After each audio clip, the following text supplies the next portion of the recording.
Hello students, my self assistant professor Virat Patel and जैसे कि हम लोगों ने लास्ट लेक्चर के अंदर आरडीबी में इसके अंदर देखा था कि किस तरह ओरेकल के अंदर हमें टेबल क्रिएट करना है। ओरेकल के अंदर क्रिएट टेबल की क्वेरी क्या है, उसके बाद इंसर्ट की क्वेरी क्या होगी, उसके बाद अगर सारे डेटा डिस्प्ले करने हो स्क्रीन के ऊपर तो कैसे सिलेक्ट स्टार फ्रॉम करके टेबल करने में लगे हम डिस्प्ले कर सकते हैं।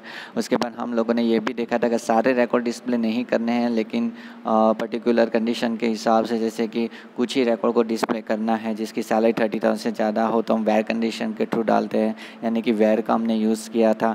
आज हम देखने वाले हैं display only unique values of column which have some duplicate values. मतलब किसी कॉलम के अंदर डुप्लीकेट वैल्यू है, जैसे कि आप लोग देख सकते हो कि हम लोगों ने लास्ट टाइम देखा था कि जो हमने सैलरी डिस्प्ले करवाई थी स्टूडेंट्स की, ठीक है, तो स्टूडेंट्स की सैलरी में क्या था 20,000, एम्प्लॉय 1 की भी सैलरी थी। एम्प्लॉय यहाँ पे आप लोग देख सकते हो कि एम्प्लॉय 1 की सैलरी 20,000 थी। ये रही एम्प्लॉय 1 की सैलरी 20। उसके बाद एम्प्लॉय 4 की सैलरी भी 20,000 थी, ठीक है। तो ये डुप्लीकेट वैल्यू मतलब दो बार नहीं चाहिए मुझे, स्क्रीन के ऊपर एक ही बार दिखनी है। जब भी मैं एम्प्लॉय की सैलरी डिस्प्ले करना चाहता हूँ तो जो डुप्लीकेट वैल्यू है वो एक ही बार आ जाए, यानी 2 बार है वो या 3 बार है वो एक ही बार आना चाहिए। तो हम कैसे करेंगे, उसके लिए डिस्टिंक्ट नाम का कीवर्ड है, ठीक है, तो उसके थ्रू हम लोग ये कर सकते हैं। तो हम देखेंगे, तो यहाँ पे आप लोग देख सकते हो display specify selected rows and columns database on display only unique values of column which have some duplicate values. तो यहाँ पे आप लोग देख सकते हो कि एम्प्लॉय की सैलरी जो स्क्रीन के ऊपर डिस्प्ले हुई है, ठीक है, वो सिर्फ यूनिक वैल्यू है, यहाँ पे कहीं पे भी डुप्लीकेट वैल्यू नहीं आई। ऐसा क्यों? क्योंकि हमने क्वेरी कौन सी लिखी है, सिलेक्ट डिस्टिंक्ट, एक कीवर्ड यूज़ किया है, select distinct employ salary from EMP, ठीक है। उसी तरह हम लोग सपोज़ जिसकी सैलरी 30,000 से ज़्यादा है उस एम्प्लॉय मतलब उस एम्प्लॉय की सैलरी डिस्प्ले करना चाहते हैं, लेकिन अगर 30,000 से ज़्यादा है उसमें भी हमें डिस्टिंक्ट चाहिए। जैसे सपोज 50,000 2 बार है, 60,000 2 बार या 70,000 2 बार है, तो वो एक ही बार स्क्रीन के ऊपर लाना है। तो यहाँ पर हम लोग वेयर कंडीशन सबसे तो पहले आपको देनी पड़ेगी, ठीक है। कंडीशन क्या है कि 30,000 से ज़्यादा सैलरी वाले, और फिर उसमें से हमें डुप्लीकेट वैल्यू नहीं चाहिए, सिर्फ यूनिक सैलरी स्क्रीन के ऊपर दिखानी है। तो यहाँ पे हम लोग डिस्टिंक्ट कीवर्ड का यूज़ करते हो, select distinct employ salary from EMP where करके आप कंडीशन डाल सकते हो। यानी ज़रूरी नहीं कि डिस्टिंक्ट कीवर्ड आपका सिर्फ सिंपल सिलेक्ट क्वेरी में है, यहाँ पे वेयर कंडीशन के साथ भी आप लोग यूज़ कर सकते हो, ठीक है। तो डिस्टिंक्ट हमेशा याद रखना कि कॉलम के नेम के साथ आता है, सिलेक्ट डिस्टिंक्ट, उसके बाद एम्प्लॉय सैलरी। तो पर्टिकुलर किसी कॉलम के ऊपर हम ये डिस्टिंक्ट कीवर्ड यूज़ करते हैं जिस कॉलम की वैल्यू हमें डुप्लीकेट नहीं डिस्प्ले करनी है लेकिन यूनिकली डिस्प्ले करनी है। चलो फिर आगे बढ़ते हैं हम लोग।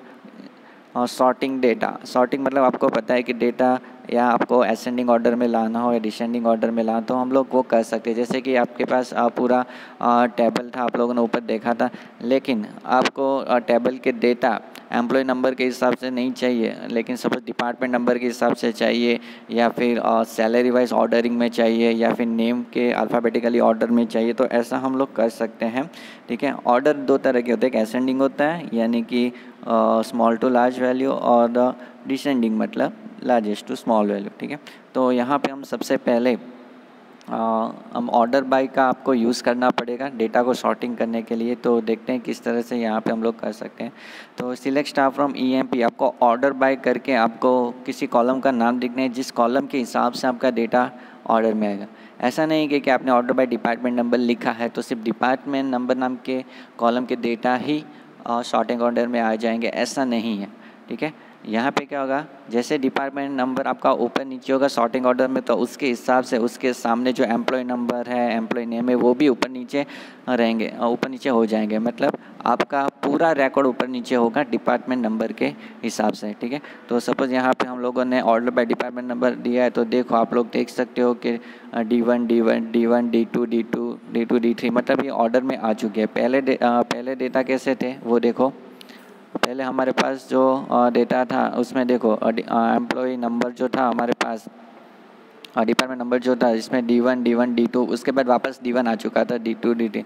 तो ये जो हमने सिंपल सिलेक्ट क्वेरी की थी उसमें ऐसा था डेटा डिपार्टमेंट वाइज ऑर्डर में नहीं थे। अब हमें डिपार्टमेंट वाइज ऑर्डर में लाना है, तो जैसे हम लोगों ने यहाँ पे किया है कि ऑर्डर बाय डिपार्टमेंट नंबर लिखा है, तो इससे क्या होगा, डेटा आपके डिपार्टमेंट नंबर के ऑर्डर में आ जाएंगे। और सामने जो नेम है, सपोज D2 का पूरा रिकॉर्ड ऊपर नीचे होता है, ध्यान रखना ये पूरा रिकॉर्ड आपका, अगर D2 का डिपार्टमेंट नंबर अगर नीचे है तो वो पूरा नीचे जाएगा, D1 ऊपर जाएगा तो पूरा रिकॉर्ड आपका ऊपर जाएगा, ठीक है।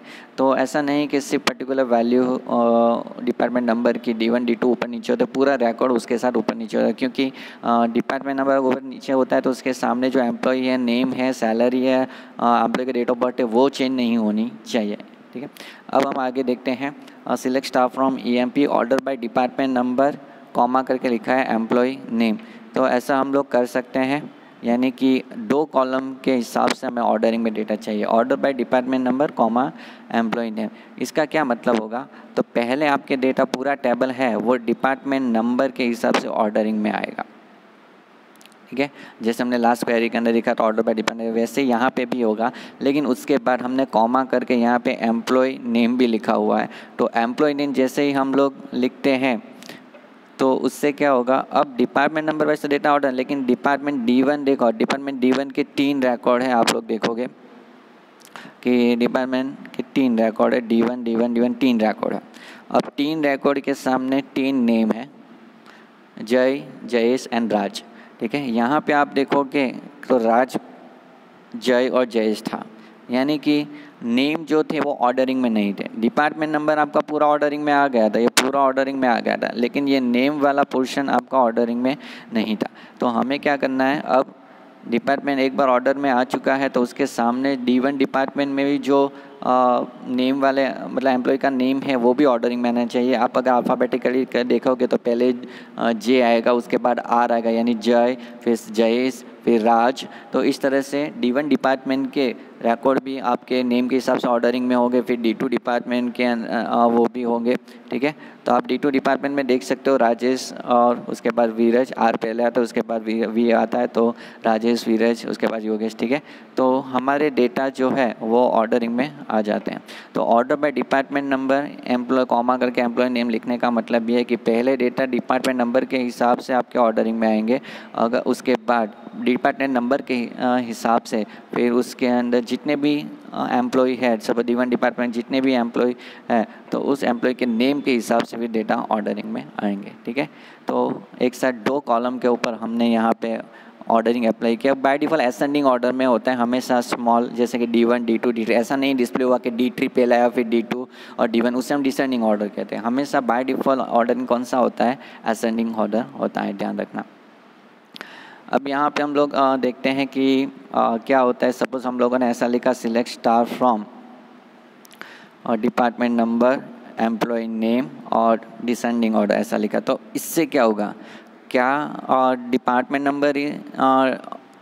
नंबर असेंडिंग में रहेगा और एम्प्लॉय नेम डिसेंडिंग ऑर्डर में आएगा, या फिर ऐसा होगा कि डिपार्टमेंट नंबर, एम्प्लॉय नेम दोनों डिसेंडिंग ऑर्डर में आएंगे। तो ये हमें यहाँ पे देखना है, यही आप लोगों को यहाँ पे याद रखना है। आप ये कैरी को इस तरह से भी आप लिखोगे तो सेम आउटपुट आएगा। इससे हमें पता चलेगा कि डिपार्टमेंट नंबर के बाद आपने कुछ नहीं लिखा तो ये बाय डिफ़ॉल्ट असेंडिंग ऑर्डर में हो जाएगा, और कॉमा करके एम्प्लॉय अंडरस्कोर नेम है वो डिसेंडिंग ऑर्डर में आ जाएगा। वो कैसे पता चलेगा कि इसका और इसका रिजल्ट सेम आता है। जैसे कि मैंने लिखा डिपार्टमेंट नंबर ASC मतलब असेंडिंग ऑर्डर, और एम्प्लॉय नेम DESC मतलब डिसेंडिंग ऑर्डर, ठीक है। ये दोनों का रिजल्ट सेम आता है। तो ध्यान रखना है यहाँ पे कि जब भी आप लोग ऑर्डर बाय करके 2 कॉलम का नाम लिखते हो, उसके बाद आप जो भी लिखोगे यहाँ पे, ऐसा नहीं है कि वो ये दोनों के ऊपर अप्लाई हो, ऐसा बिल्कुल भी नहीं है। वो सिर्फ ध्यान रखना कि ये डिसेंडिंग, यहाँ पे जो असेंडिंग डिसेंडिंग है वो सिर्फ इसके लिए अप्लाई होगा, और यहाँ पे जो लिखोगे उसके लिए। यहाँ पे कुछ नहीं लिखा डिपार्टमेंट नंबर के बाजू में, तो बाय डिफ़ॉल्ट वो असेंडिंग ऑर्डर में आ जाएगा, और एम्प्लॉय नेम यहाँ पे कौन से हिसाब से आएंगे, डिसेंडिंग ऑर्डर में आएंगे। अब देखते हैं कि आउटपुट में क्या आया है हम लोगों को। तो आप लोग देखोगे कि डिपार्टमेंट नंबर जो है यहाँ पे असेंडिंग ऑर्डर में आया है, जैसे कि यहाँ पे मैंने बताया, यहाँ पे कुछ नहीं लिखा फिर भी उसका मतलब भी होता है असेंडिंग ऑर्डर। तो असेंडिंग आपको AS से लिखने की जरूरत नहीं, वो बाय डिफॉल्ट असेंडिंग ऑर्डर में आया। तो डिपार्टमेंट नंबर आपका असेंडिंग ऑर्डर में है, यानी कि स्मॉलेस्ट वैल्यू पहले आई, D1 आया, उसके बाद D2 के रिकॉर्ड आया, उसके बाद D3 का रिकॉर्ड आया। अब आपको क्या करना है, डिपार्टमेंट वाइज आपको जो एम्प्लॉय नेम जो डिस्प्ले करना है, एम्प्लॉय के रिकॉर्ड जो डिस्प्ले करना है, वो नेम वाइज डिसेंडिंग ऑर्डर में, हमने क्या स्पेसिफाई किया, नेम वाइज डिसेंडिंग ऑर्डर में आना चाहिए। ठीक है, ये दोनों में से कोई भी एक क्वेरी आप लिख सकते हो, दोनों क्वेरी लिखने की ज़रूरत नहीं है। इसी में आपको बताता हूँ कि ये दोनों तरीके से आप लोग लिख सकते। तो आप लोग देखोगे कि डिपार्टमेंट D1, आप लोग देखोगे डिपार्टमेंट D1 जो 3 रिकॉर्ड है उसके अंदर देखो राज पहले आया, उसके बाद जयेश आया, उसके बाद जया, मतलब डिसेंडिंग ऑर्डर। हमने आगे देखा, तब आप लोगों ने देखा था कि यहाँ पे जय राजेश जयेश एंड राज ये असेंडिंग ऑर्डर में था, लेकिन यहाँ पे हमने DESC वर्ड यूज़ किया तो ये कौन से ऑर्डर में आ गया, डिसेंडिंग ऑर्डर में आ गए। ठीक है, तो हम ऐसा कर सकते हैं कि एक कॉलम के हिसाब से असेंडिंग ऑर्डर में आ जाए, उसके बाद उस कॉलम के अंदर जैसे कि डिपार्टमेंट D1 के हिसाब से नेम जो है वो डिसेंडिंग ऑर्डर में आना चाहिए। तो वैसा भी हम लोग यहाँ पे कर सकते हैं, आप लोग इजीली देख सकते हो, समझ सकते हो। तो ये आपका इस ऑर्डर में आया डिपार्टमेंट नंबर, और ये आपका ये ऑर्डर में आया। ठीक है, तो डिपार्टमेंट नंबर डेटा आपके डिपार्टमेंट वाइज ही है, डेटा जो आपके पहले डिपार्टमेंट D1 के ही डेटा है, उसके बाद डिपार्टमेंट D2 के ही डिपार्टमेंट D1 के ही डेटा है, उसके बाद डिपार्टमेंट D2 के ही डेटा है। लेकिन उसके अंदर ध्यान रखना, D1 के डेटा है वो, और डिपार्टमेंट D1 के जो डेटा एम्प्लॉय नेम है वो डिसेंडिंग में आएगा। इसके D2 डिपार्टमेंट का नेम भी देखो, आप वीरज ऊपर चला गया और राजेश नीचे आ गया। ठीक है, तो D2 के जो डेटा है, डिपार्टमेंट D2 के डेटा एम्प्लॉय नेम जितने भी एम्प्लॉय है वो डिसेंडिंग ऑर्डर में आ जाएंगे आपका। ठीक है, तो इस तरह से हम लोग कर सकते हैं। और नेक्स्ट है हमारा डिलीट डेटा। डेटा अगर आपको डिलीट करना है टेबल में से तो किस तरह से हम लोग डिलीट कर सकते हैं, उसके लिए क्वेरी है हमारी डिलीट फ्रॉम टेबल नेम। इससे क्या होता है कि टेबल के अंदर जितने भी रिकॉर्ड्स हो गए, सपोज यहाँ पे हमने लगे देखा था कि ऊपर हम लोगों ने देखा था कि टोटल 6 रिकॉर्ड है हमारे टेबल के अंदर। ठीक है, और सबको डिलीट करना है तो आपको सिर्फ एक क्वेरी फायर करनी है, डिलीट फ्रॉम EMP। ठीक है, हमारे डेटा सारे के सारे डिलीट हो जाएंगे, कहाँ से, फ्रॉम EMP टेबल में से। तो नीचे मैसेज आ जाएगा 6 रो डिलीटेड, ऐसा मैसेज आ जाएगा। उसके बाद अगर आप टेबल को सिलेक्ट स्टार फ्रॉम EMP करके डिस्प्ले करना चाहोगे तो कोई डेटा आपकी स्क्रीन के ऊपर डिस्प्ले नहीं होगा, और सिंपल मैसेज आएगा कि नो रो सिलेक्टेड, क्योंकि अभी आपके टेबल के अंदर कुछ भी नहीं है, सारे के सारे डेटा डिलीट हो चुके हैं। ठीक है, तो हम लोग डिलीट क्वेरी के थ्रू हम डेटा डिलीट करेंगे। उसके बाद आप लोग चेक करवा सकते हो टेबल में डेटा है कि नहीं, सिलेक्ट स्टार फ्रॉम EMP करके चेक कर सकते हो। ठीक है, डिलीट क्वेरी के अंदर आप वेयर कंडीशन भी यूज़ कर सकते हो, जैसे कि आपको सारे डेटा, टेबल के सारे डेटा डिलीट नहीं करने हैं, रिमूव नहीं करने हैं, आपको सिर्फ पर्टिकुलर जैसे कि डिपार्टमेंट सिर्फ D2 के डेटा डिलीट करने हैं, या जिसका नाम पर्टिकुलर राज है उसी के डेटा डिलीट करना है, जिसकी बर्थडे 15 अप्रैल 89 की है तो उसके डेटा डिलीट करने, तो वो आप लोग कर सकते हो। उसके लिए आपको कुछ नहीं करना, डिलीट फ्रॉम टेबल का नेम लिखे फिर वेयर कंडीशन डालें। कंडीशन जब भी आप देते हो तो आप मतलब सिलेक्शन कर रहे हो, पर्टिकुलर कुछ रिकॉर्ड्स को आप सिलेक्ट कर रहे हो, ध्यान रखना। और उतने ही रिकॉर्ड जितने आपने वेयर कंडीशन में डाले हैं, जो कंडीशन को सेटिस्फाई करेंगे रिकॉर्ड, वही रिकॉर्ड सिर्फ आपके डिलीट हो गए। यहाँ पे हमने डिपार्टमेंट नंबर कंडीशन में लिखा है कि where department number equal to D2, मतलब जिसका डिपार्टमेंट नंबर D2 है वही एम्प्लॉय के रिकॉर्ड यहाँ से एम्प्लॉय टेबल में से डिलीट होंगे। ठीक है, तो आज हम बस यहाँ तक देखेंगे डिलीट क्वेरी तक, बाकी का हम लोग नेक्स्ट टाइम देखेंगे। Thank you.